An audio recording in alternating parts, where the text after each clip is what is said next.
Setlai o dumela gore batho ba ka nna bararo ba thusitse Bester go ngwega kwa kgolegelong. A re go ya ka kitso ya gagwe ya tsamaiso ya kgolegelo ya Mangaung, motlhankedi wa kantoro e laolang dikhamera le molaodi wa phaposi ya go isa dilwana ba tshwanetse go tlhomiwa leitlho.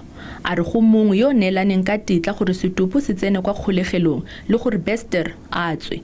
Bester o begilwe a sule kwa kgolegelong ka kgwedi ya Motsheganong wa go fetileng morago ga molelo kwa seleng ya gagwe, mme go lemogilwe morago gore o ngwegile.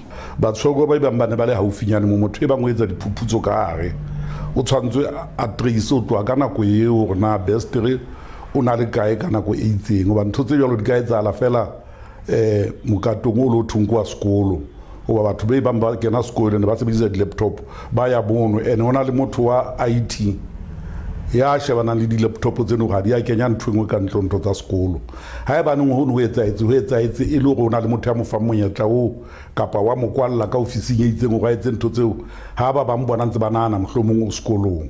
Setlai a re bobodu bo tshameka karolo e kgolo magareng ga badiri ba kgolegelo le bagolegwa. A re tiragalo eno e bontsha gore go na le tsamaiso e botlhaswa.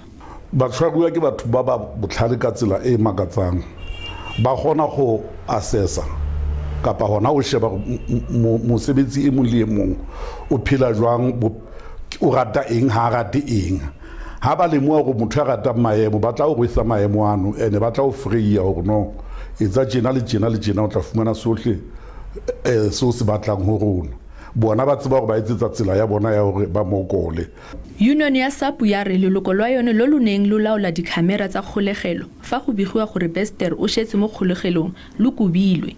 Union jaanong ya re kontraka magareng ga mmuso le setheo sa G4S e tshwanetse go kgaolwa. Exploitation of employees.